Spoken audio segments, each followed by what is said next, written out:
Assalamualaikum warahmatullahi wabarakatuh. Kali ini saya akan menjelaskan materi berikutnya dari ini ya, kalkulus dan aplikasinya. Bagian keempat yaitu laju yang berkaitan, dari setelah turunan dan laju yang berkaitan. Oke.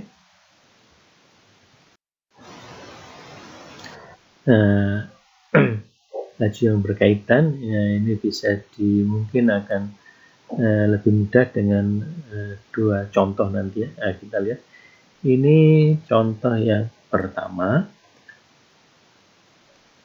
Ini sebuah balon kecil dilepas pada jarak 150 meter dari seorang pengamat.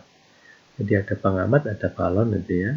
Pengamat yang berdiri di atas tanah ya, ditaruh di tempat itu, dekat itu, yang jaraknya 150 meter.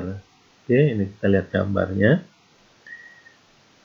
Itu yang balon berarti di bawahnya H itu ya, di titik itu, yang pengamat di sebelah kirinya S itu ya. Ini jaraknya 150 meter. Kemudian jika balon naik lurus ke atas dengan laju 8 meter per detik, jadi H itu ya, dari bawah ke atas itu, ini lajunya itu 8 meter per detik. Seberapa cepat jarak antara pengamat dan balon yang bertambah pada waktu balon pada ketinggian 50 meter. Jadi maksudnya balonnya naik terus hari. Sekarang berapa kira-kira ini ya kecepatan perubahan jaraknya ini ya, dari pengamat sampai dengan balon yang dia naik terus itu. Tapi kita hitung di ketinggian yang 50 meter. Itu maksudnya seperti itu. Oke. Nah, kita identifikasi beberapa variabel, yaitu yang pertama T, yaitu waktu dalam kata detik ini ya, sesuai dengan informasi di atasnya itu. Jadi itu adalah waktu setelah balon dilepas. Jadi itu adalah waktu setelah balon dilepas. Jadi mulai dia 0, dan dia akan setelah dilepas dia mulai dari 1, 2, dan seterusnya itu, misalnya seperti itu ya. Oke. Kemudian H adalah ketinggian balon. S adalah jarak balon ke pengamat, gitu ya. Dari balon ke pengamat itu S. Miring itu ya. Tentu H dan S tergantung dengan waktu. Karena memang ini kita akan mencari laju dari jarak antara pengamat dan balon itu. Kemudian kita punya informasi laju naiknya balon ke atas atau ketinggian itu ya. Jadi H dan S bergantung dengan waktu ya, karena dua-duanya H naik dia bertambah, S juga akan menjadi lebih panjang dengan naiknya H itu. Kita punya informasi bahwa akan diukur pada waktu balon di ketinggian 50 meter ini ya. Hanya 50 meter itu kira-kira hanya 50 meter. Nah, tadi lajunya adalah 8 meter per detik gitu ya. Ya, kondisi ini tetap ya, dianggap tetap lajunya itu 8 meter per detik. dH per dt-nya itu diketahui. Nah, kita akan cari ds per dt, yaitu perubahan ini jarak antara pengamat dan balon tadi itu ya. Nah, berarti kita akan mengaitkan variabel S dan H ini, harus kita kaitkan gitu ya. Nah, pengaitannya kita lihat di situ, kita pakai Pythagoras, yaitu H kuadrat kita dengan 150 kuadrat sama dengan S kuadrat. Ini adalah pengaitan antara S dan H. Oke. Nah, kita kan karena kita ditinjau di 50 meter, maka H kuadratnya kita akan dapat 50 meter kuadrat. Sehingga S kuadratnya kita jadi tahu nilainya ya. Oke, kita lihat. Ini adalah pengaitannya, karena kita ingin tahu kecepatan dari perubahan jarak dari pengamat ke balon, maka kita turunkan derajat T gitu ya, sehingga kita punya 2S. Kalau di S kuadrat, kalau diturunkan terhadap kan 2S ds dt. Kalau H kuadrat itu sama, itu 2H dHdt gitu ya. Ini kalau kita turunkan seperti itu, sehingga nanti kita punya S dSdt sama H dHdt gitu ya. Dan tadi kita punya H, kita punya informasi, dHdt kita punya informasi. Kita lihat ini, hanya 50 kita punya informasi tadi gitu ya.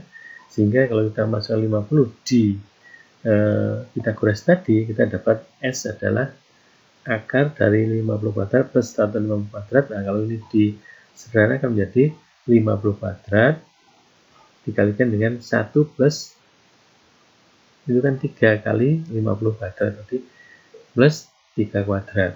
Sehingga 50 kuadrat kalikan dengan 10 kan, karena 3 kuadrat pasti 9, tambah 2 10, berarti 50 kuadrat dikalikan dengan 10.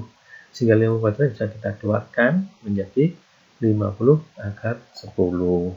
Itu adalah S-nya. Ini S-nya ya. Sehingga kalau S ini kita masukkan di persamaan 1 di atas itu, sehingga kita punya 50 akar 10 dSdt sama dengan H, hanya tadi 50, kita isikan 50 itu kan. Terus dHdt kita tadi punya 8, kita isikan, sehingga kita punya nilai ds per dt-nya. Ini ya, kita isi semua, S yang kita isi, kemudian H-nya kita isi, dH per dt kita isi, sehingga kita punya ds per dt adalah 8 per akar 10 atau 2,53. Nah, ini maknanya adalah balon pada ketinggian 50 meter, maka jarak balon dan pengapan itu bertambah dengan kecepatan ini 2,53 meter per detik gitu ya. Di setiap detik dia akan bertambah 2,53 meter. Ini adalah gambaran laju beban untuk jarak antara pengamat dan balon yang naik tadi. Ini contoh yang pertama. Nah, ini contoh yang kedua. Air dituangkan ke dalam bak berbentuk kerucut dengan laju 8 meter kubik per menit. Ini lajunya itu ya. Kemudian jika tinggi bak adalah 12 meter dan dari permukaan atas adalah 6 meter, seberapa cepat permukaan air naik ketika ke dalam air adalah 4 meter. Kita lihat gambarnya dulu. Ini adalah gambarnya, ini ya. Jadi tinggi bak adalah 12 meter, kemudian jari-jari permukaan atas adalah 6 meter. Itu adalah informasinya. Kecepatan air dituangkan adalah 8 meter kubik per menit. Ini berkaitan dengan ini ya, volume ini ya. Oke, 8 meter kubik per menit. Itu air dituangkan ke dalam bak itu ya, dan lajunya seperti itu. Kemudian kita akan tinjau di ketika kedalamannya adalah 4 meter. Kita lihat baknya 12, dan H ini adalah nanti dia tinjau di 4 meter dia, H-nya ini ya. Karena kita ini adalah ada dua segitiga ya. Itu ada yang titik pucuknya kerucut, kemudian R itu ya ke atas, nanti ketemu dengan yang R itu garis R itu yang garisnya R, dan H itu ketemu di itu ada segitiga pertama. Segitiga kedua adalah naik terus sampai dengan yang 6 itu ya, yang garisnya 6 itu dan tingginya 12 itu. Oke, nah, nanti kita tinjau di 4. Oke, H adalah kedalaman air dalam bak saat T, H-nya itu ya.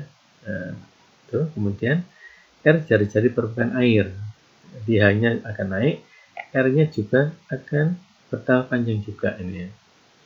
Tapi kita juga punya informasi yang lainnya, itu berkaitan dengan tadi laju itu ya, laju dari air dituangkan ke dalam bak itu dengan laju 8 meter kubik per menit ya. V adalah volume air dalam bak, volume air dalam baknya. Kemudian dV per dt ini adalah kecepatan tadi menuang air dalam bak itu adalah per menit 8 meter kubik per menitnya, berarti adalah dV per dt-nya, di perubahan volume terhadap waktu itu ya. Nah, yang kita tanyakan adalah ini perubahan naiknya permukaan ini ya, kedalaman ini ya. Jadi seberapa cepat ini ya, kenaikannya atau kedalaman air itu ketika hanya itu 4 meter ya, ditinjau ketika hanya adalah 4 meter dH per dt-nya. Nah, maka kita akan mengkaitkan antara variabel V dan H, yaitu H sudah diketahui tadi, yaitu volume Pak tadi ya, di kecepatan tadi kan 8 meter kubik per menit itu. Yang kita cari adalah hanya kecepatan naiknya itu ya. Oke, nah ini kita kaitkan. Nah, pengaitannya adalah kita gunakan rumus volume, itu V sama dengan sepertiga V kuadrat kalikan H. Ini volume untuk kerucut. Nah, nanti bisa Anda cari rumus berbagai bentuk itu kayak apa itu ya, sehingga nanti kita bisa mengkaitkan itu. Dalam hal ini adalah V dan H yang kita kaitkan. Tapi di situ muncul R. Padahal kita ingin mencari dH per dt-nya di kecepatan naiknya permukaan air itu dalam bak itu ya, terhadap waktu otomatis. Kemudian dan kita punya informasi ini laju perubahan dari volume air dalam bak itu ya, ketika dituangkan itu kan, yaitu 8 meter kubik per menit itu. Oke, sehingga R yang kita nggak punya informasi ya, tapi Anda lihat di situ ada dua segitiga itu ya, maka kita bisa menghubungkan itu ya. Oke, ini ya, karena R-nya kan tidak diketahui ya perubahan terhadap waktunya, maka dia harus dihilangkan karena yang kita cari adalah H terhadap T, yang kita punya adalah V terhadap T itu ya. Maka R harus dihilangkan. Nah, hilangannya dengan ini tadi, dengan segitiga itu, yaitu kalau 6 dibagi 12 akan sama dengan R dibagi dengan H. Logikanya itu ya. Jadi 6 dibagi 12 sama dengan R dibagi dengan H. Itu. Ini kan dari sudut yang sama kan. Itu. Nah, kita punya ini R per H sama dengan 6 per 12 sama, maka kita punya R sama dengan setengah dari H. Ya. R sama dengan setengah dari H. Oke. Jadi R-nya akan hilang. Jadi R-nya kita substitusi dengan H per 2, sehingga kita punya V adalah Pi H pangkat 3 bagi dengan 12. V sama dengan Pi H pangkat 3 bagi dengan 12. Kemudian tentu kita turunkan terhadap T seperti yang tadi ya. Nanti kita punya dV dt, karena hanya V maka dV dt, dan yang H pasti H pangkat 3 turunannya adalah 3H kuadrat.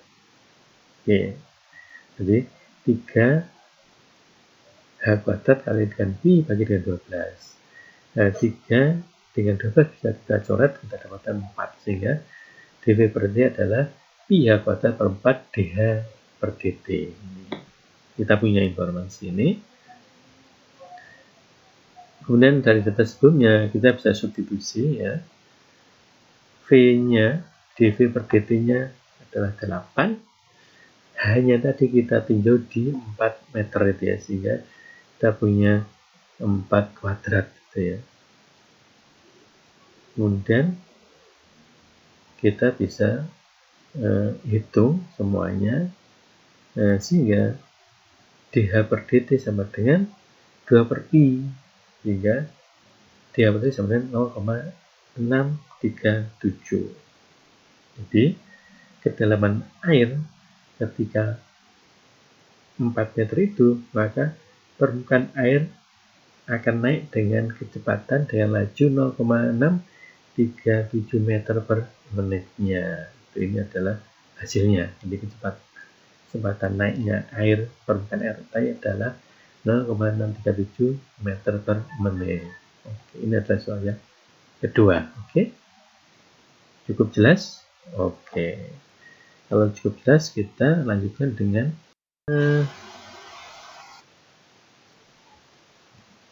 prosedur sistematis gitu ya. Jadi kayak apa sih sebenarnya prosedurnya gitu ya. Nah, ini langkah sistematisnya. Langkah pertama, misalkan T menyatakan waktu yang terlalui, yaitu tadi waktu kan terhadap waktu, lajuan terhadap waktu, maka waktu yang terlalui jadi mulainya gitu ya. Kayak balon tadi mulai dilepas, kalau air mulai dituangkan gitu ya. Nah, gambarkan sebuah diagram yang berlaku untuk semua T positif gitu ya. Artinya tadi itu yang T yang ke atas tadi, H kan tingginya itu dia terhadap T, maka dia akan naik terus. Dan S-nya juga demikian, dia naik terus gitu ya. Oke. Dan yang contoh kedua tadi ya sama, yaitu hanya akan naik terus sebenarnya, dan R-nya juga naik sebenarnya, tapi R-nya sudah kita substitusi tadi ya. Oke. Dan beri pengenal besaran-besaran yang nilainya tidak berubah bila T bertambah dengan nilai-nilai konstantanya yang diketahui. Dimaksud nilai konstanta tadi yaitu DH per D yang terakhir tadi contohnya adalah dV per dt-nya itu diketahui tadi gitu ya. Dan tadi juga hanya 4 meter gitu ya. Jadi tingginya tadi 4 meter gitu ya. Waktu kita mau meninjau tadi ya, itu adalah konstanta-konstantanya. Kemudian beri nama huruf pada besaran yang berubah sesuai dengan T. Nah, ini berinformasi juga mengenai yang berubah dengan T, yaitu ada dV per dt, ada dA per dt itu ya. Dan beri pengenal bagian-bagian gambar yang sesuai dengan variabel-variabel ini ya. Maksudnya dari gambar itu kita letakkan ada hanya tadi ya, ada S-nya gitu ya untuk yang balon tadi. Kalau yang di volume tadi V-nya nggak kelihatan, maka kita pakai R tadi ya. R sama H-nya tadi itu. Langkah yang kedua, nyatakan apa yang diketahui dan apa yang diinginkan tentang variabel-variabel tersebut. Nah, ini nanti ya sebenarnya pengaitan tadi ya. Informasi akan berbentuk turunan-turunan terhadap variabel T, jadi yang tadi kan dV per dt-nya misalkan tadi itu. Dan hubungkan variabel yang menuliskan persamaan yang valid untuk semua waktu T positif, bukan hanya pada beberapa saat tertentu. Nah, jadi maksudnya T-nya itu tetap T, dia bebas. Makanya tadi ketika kita kaitkan variabelnya tadi itu tidak terkait langsung dengan yang sudah diketahui. Ya, di 150 tadi kita nggak kaitkan dengan itu dulu sebenarnya kan ya. Nanti ketika kita sudah mulai kita hitung, kita kembalikan ke sana. Artinya ketika kita kuras ya, rumusnya umum. Ketika bentuknya tadi rumus volume ya rumus umum. Baru nanti kita akan memberikan nilai-nilai tertentu. Oke. Nah, sehingga nanti kita punya bentuknya tadi adalah kita punya informasi tadi kalau yang contohnya adalah S kuadrat sama dengan 150 kuadrat plus H kuadrat. Nah, jika nanti kita turunkan di langkah 4 ini ya, didiferensiasikan secara implisit persamaan yang ditemukan dalam langkah 3 terhadap T. Persamaan yang dihasilkan membuat turunan-turunan terhadap T benar untuk semua T yang positif. Nah, itu maksudnya gini.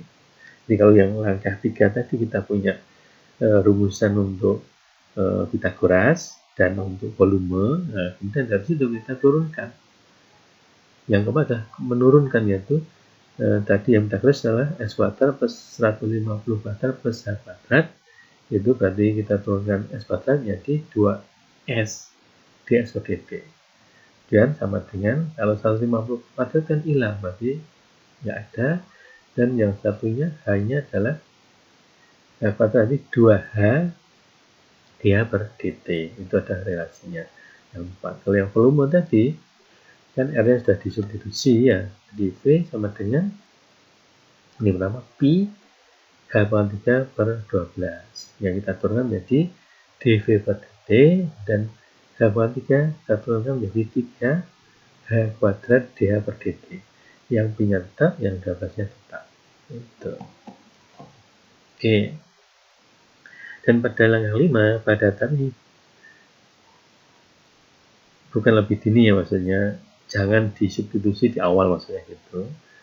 Jadi maksudnya tadi kalau misalnya saja di langkah 3 nanti tadi kan S-nya kan S kuadrat sama dengan itu tadi apa tadi 150 kuadrat plus H kuadrat. Nah kalau tadi ditinjau ketika H sama dengan berapa tadi.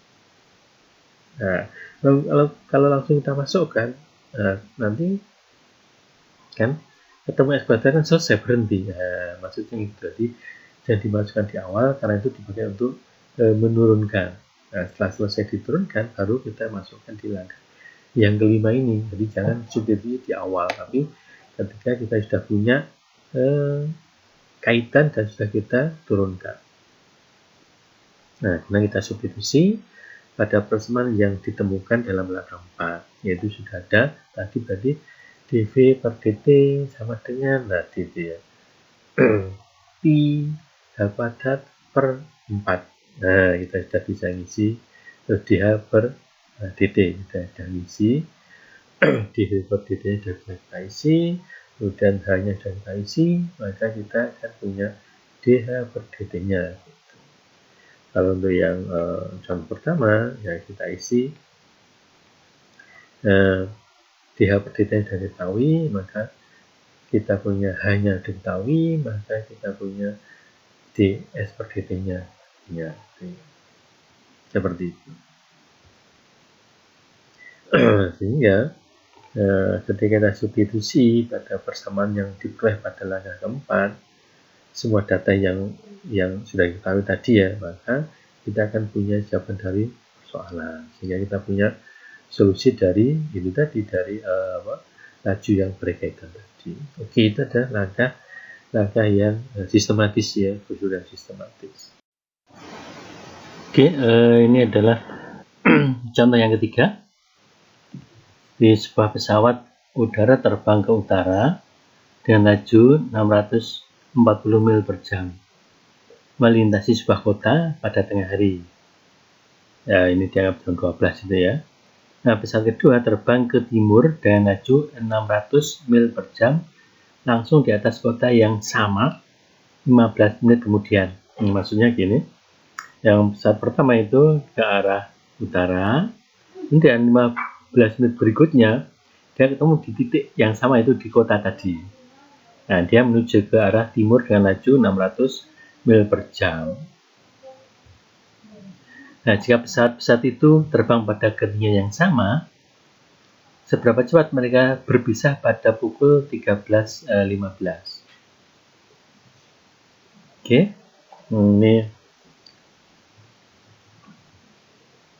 ini gambarnya. Ini untuk memudahkan ya. Kita lihat, misalkan T itu menyatakan lamanya jam setelah pukul 12.15. Loh, kenapa kok 12.15? Ya karena setelah pesawat pertama di tepat tengah hari di sebuah kota, karena di kota A itu kan 2 jam 12 di 2 di situ. Kemudian dia berjalan ke utara dan datang pesawat yang kedua. 15 menit berikutnya dia ada di situ, di kota yang tadi, tempat pesawat yang pertama tadi gitu ya. Jadi artinya ya 12.15 itu mulai dia akan ada jarak antara pesawat 1 dan pesawat 2 mulai dihitung gitu ya. Seperti itu logikanya ya, sehingga dia namanya jam setelah pukul 12.15 itu, karena itu mulai dihitung gitu ya. Oke.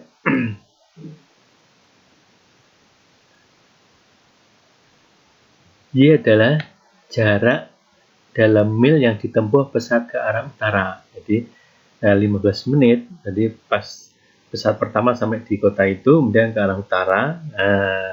Kan 15 menit kan tadi itu. Oke. Karena setelah itu kan pesawat kedua kan datang. Kan mulai dihitung di situ, sehingga jaraknya adalah 15 menit dari kota itu.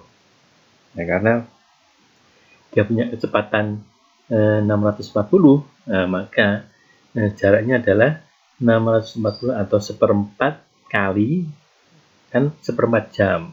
1 jamnya 640, berarti 640 kalikan 1/4.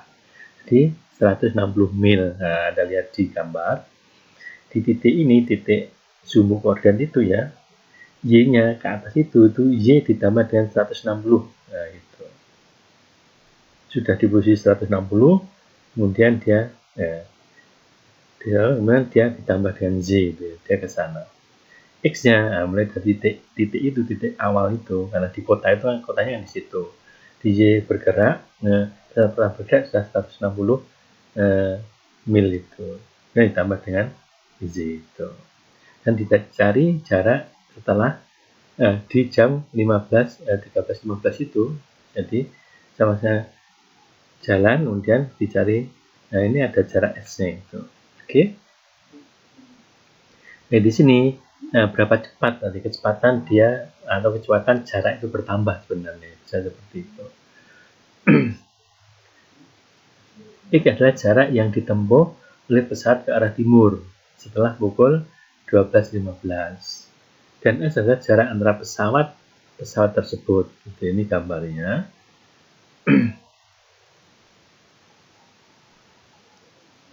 Nah, ini kita lihat, ini adalah gambar dari informasi yang kita dapatkan itu. Oke, ini langkah pertama, kita dapatkan ilustrasinya dengan gambar itu ya, dengan ada S, ada X, ada Y plus 160 itu. Oke. Berikutnya kita punya informasi, jadi untuk T positif kita punya informasi dy per dt, yaitu kecepatan dari pesawat yang pertama tadi, yaitu 640 mil per jam itu ya. Oke. Sedangkan pesawat yang satunya itu dx per dt adalah 600 mil per jam itu. Oke. Nah, kita ingin tahu dx per dt, yaitu yang jarak ini apa? Dua pesawat itu kan berjalan terus. Dia jalannya akan bertambah itu. Nah, kita akan mengetahui dx per dt, yaitu laju perubahan jarak dari pesawat satu ke pesawat yang kedua pada saat t sama dengan 1. Nah, 1 maksudnya kan dia tadi mulai di titik pesawat yang udah di titik kota itu kan 12.15.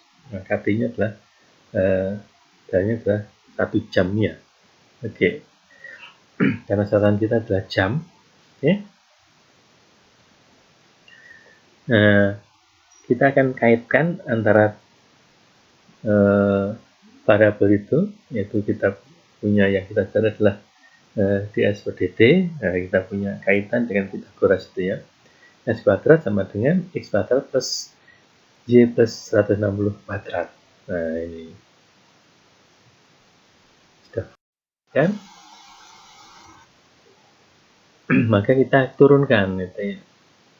S kuadrat jadi 2x dx per dt, terus kemudian x kuadrat jadi 2x dx per dt. Dan yang y kuadrat plus 160 kita punya 2y, itu dari y kuadrat 2y kalikan dengan y plus 160 itu dy per dt itu. Ini kan karena kuadrat ya, maka dia turun 2 y, anggapnya y plus 160 itu kan w ya kan, w kuadrat, sehingga 2w dikalikan dengan turunan dari w.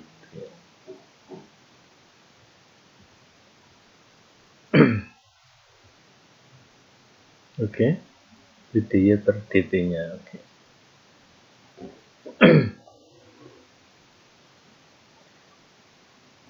Nah, ini untuk memudahkan, kita hilangkan duanya, semuanya kita hilangkan sehingga kita punya bentuk seperti ini.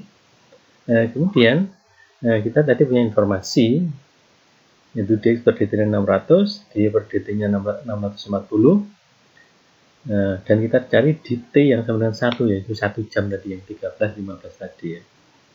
X nya kita tahu 600, Y nya 640, S nya adalah itu akar itu kan tinggal dimasukkan bentuk patternnya tadi. Kok X sama 600 dari mana? Nah, dia kecepatannya adalah 600 mil per jam. Sebenarnya kita cek untuk T sama dengan 1, yaitu T sama 1 jam, sehingga dia kan 600. Ini juga demikian, Y adalah kecepatan ada 640 mil per jam. Kalau T nya itu 1, berarti 1 jam, berarti kan 640 posisinya ya, 1 jam berarti di situ. Maka kita punya S akar dari 600 plus 650 plus 160 gitu ya, jadi selisihnya tadi. Maka ini kalau kita hitung akan dapat 1000, S-nya adalah 1000. Oke, nah kemudian kita substitusi, yaitu X, kemudian Z, kemudian S, kemudian dx per dt dan dy per dt ke yang hasil dari turunan tadi, penurunan tadi, maka kita punya ini. Sehingga kalau kita hitung, dx per dt adalah 872. Sehingga pada jam 13.15, pesat itu terpisah dengan kecepatan 672 mil per jam. Gitu. Jadi ketika 1 jam itu, kecepatan berpisahnya antara dua pesat itu adalah 672 mil per jam. Oke. Nah, apakah jawaban itu masuk akal? Gitu ya. Jelas S bertambah lebih cepat dibanding dengan bertambahnya X atau Y. Kenapa ya? Karena X bertambah, Y bertambah, dan baru S-nya bertambah otomatis ya. Pertemuan dari X dan Y itu ya. Sehingga dx per dt melebihi 650 itu ya. Oke.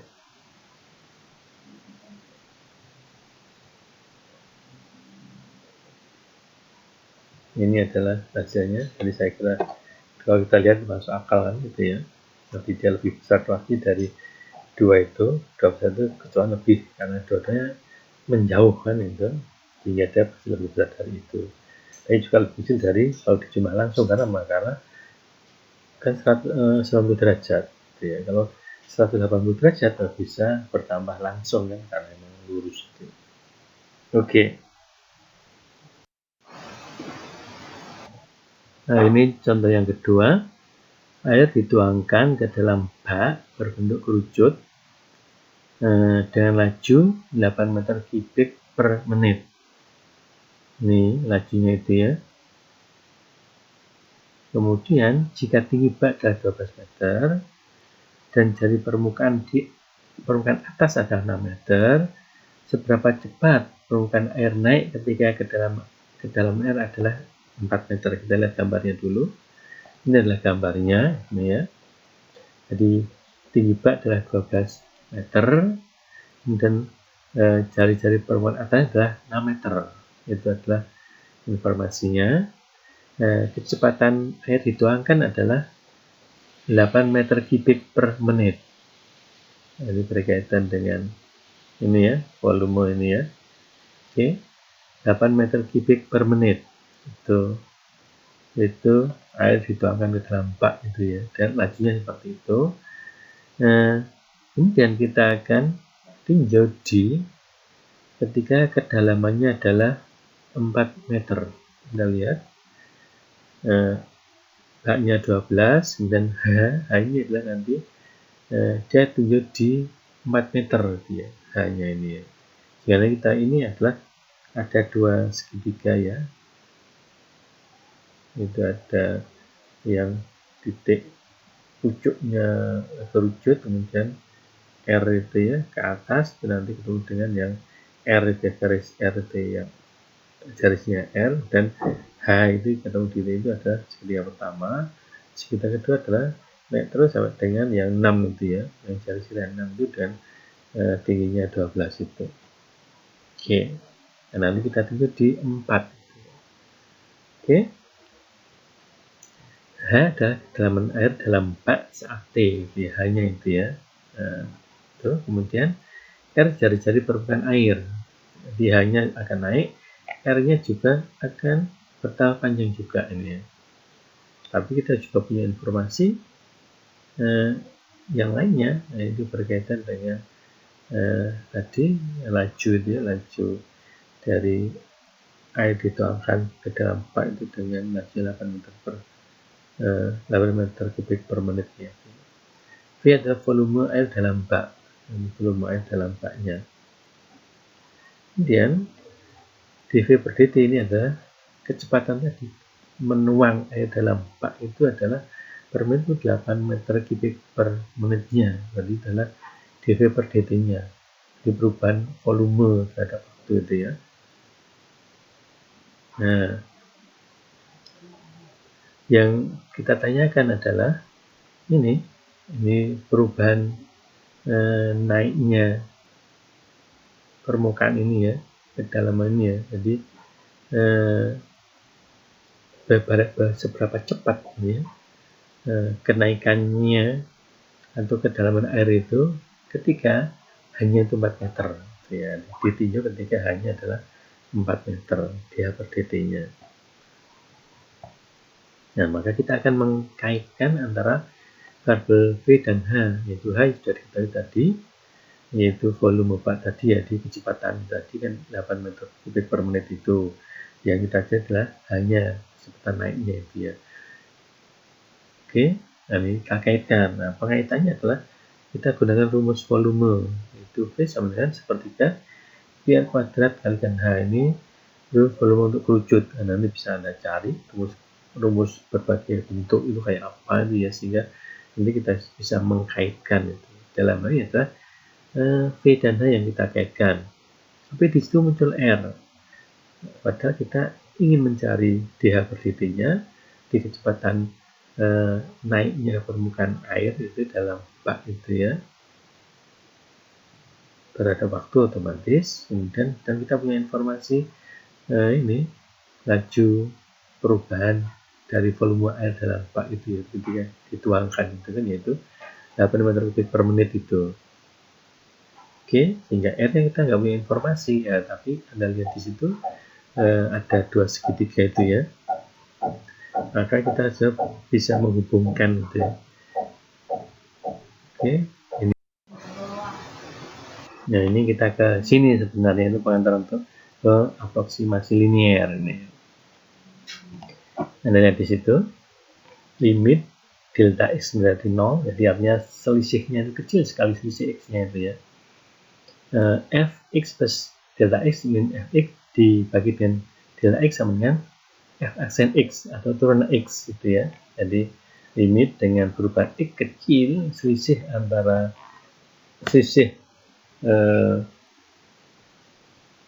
f-nya nilai fungsi tujuan dibagi dengan selisih x-nya itu adalah turunan dari fungsi dx itu. Oke.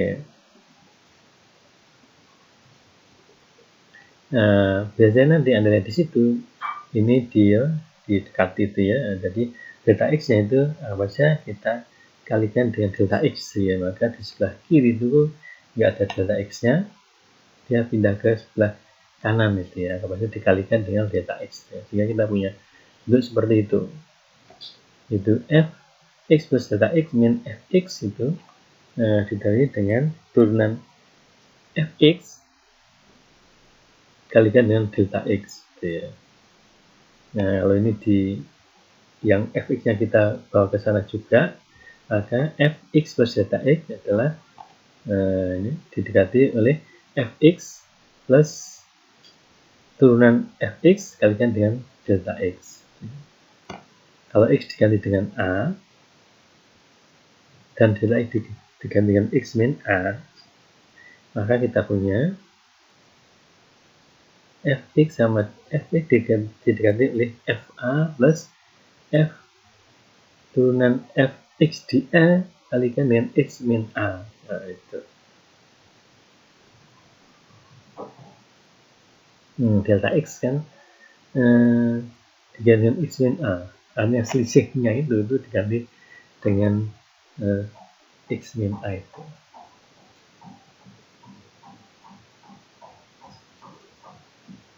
X-nya diganti dengan A gitu ya, maka Kalau X plus delta X, kita lihat aja, X diganti dengan A, oke, delta X diganti dengan X min A, berarti menjadi Fx. Jadi itu sebenarnya Fx itu didekati dengan atau aproksimasi linearnya adalah Fa, jadi Fx, nilai Fx di titik A itu didekati dengan Fa plus turunan Fx di titik A kalikan dengan X min A. Ini pendekatan saja. Oke. Ini aproksimasi linear jika F terdiferensiasi di A, jadi punya turunan di A, maka dari bentuk kemiringan titik suatu garis, yaitu garis singgung terhadap F pada A, FA, diberikan oleh F sama dengan FA plus turunan F di titik A kalikan dengan X min A. Nah, fungsi Lx sama dengan FA plus F turunan dari Fx di titik A dikalikan dengan X min A. Ini Lx ini disebut dengan aproksimasi linear terhadap fungsi F pada A.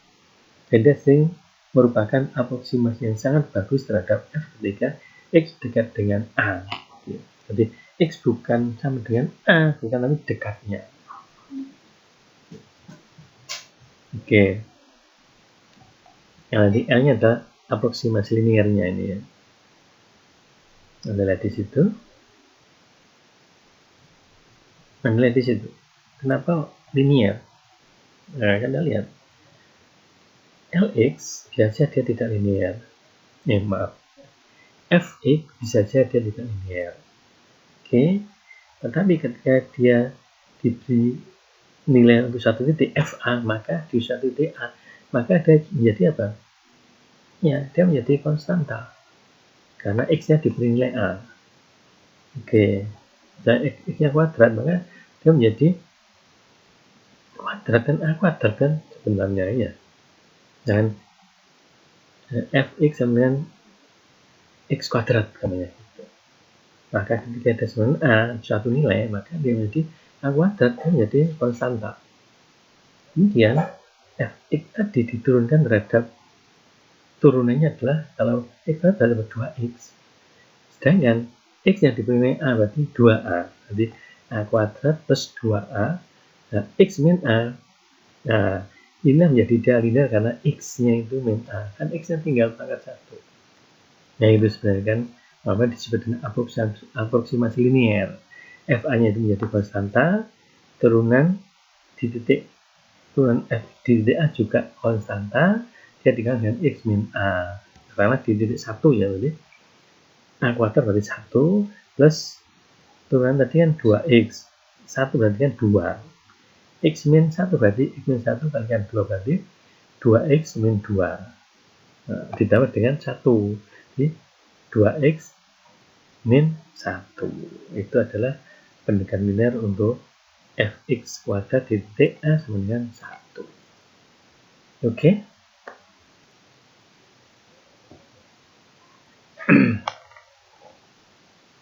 Kalau ini kita mencari plot ya. Saya dan plot aproksimasi linear terhadap Fx sama dengan 1 plus sin kuadrat sin 2x ya pada x sama dengan pi per 2. Yang pertama adalah turunan F adalah F aksen X adalah 2 cos 2x. Oke. Ini kita pakai turunan biasa. Sehingga aproksimasi linearnya kita punya Lx sama dengan F di pi per 2 plus turunan F di pi per 2 kalikan dengan X min pi per 2. Oke. F pi per 2 berarti ya kita punya tadi Fx-nya adalah 1 plus sin 2x, jadi 1 plus sin 2x, x-nya pi per 2, jadi 1 plus sin pi. Oke. Dan turunannya adalah 2 cos 2x. Maka 2 cos tetap 2x, ini adalah pi per 2, sehingga kalikan berarti pi, jadi 2 cos pi. Dan dikalikan dengan x min A. Oke. X min X pi per 2, di X min pi per 2 gitu ya. Gambarnya seperti itu. Sehingga kita punya X min pi per 2. Maka ini sama dengan ya kita hitung saja gitu ya. Hasilnya kita hitung. Maka dari 1 kita min 2 X min pi per 2 gitu ya. Kan cos pi, cos berapa itu? Pi itu berapa? 180 ya. Oke. Cosnya adalah 1 gitu ya. Sinnya berapa sinnya? Sinnya 0 ya. Kan balik lagi kan. Sin 0 itu 0, sin 90 itu 1, sin 180 itu 0 lagi. Kalau cos kan, cos 0 nya berapa? Iya, cos 0 nya adalah 1 kan.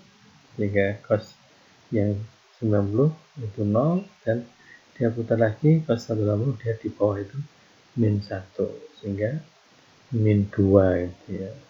Oke, hasilnya adalah 1 plus pi min 2x sehingga dia adalah pendekatan linear nih ya, aproksimasi linearnya untuk fungsi fx sama dengan 1 plus sin 2x di x sama dengan pi per 2. Oke.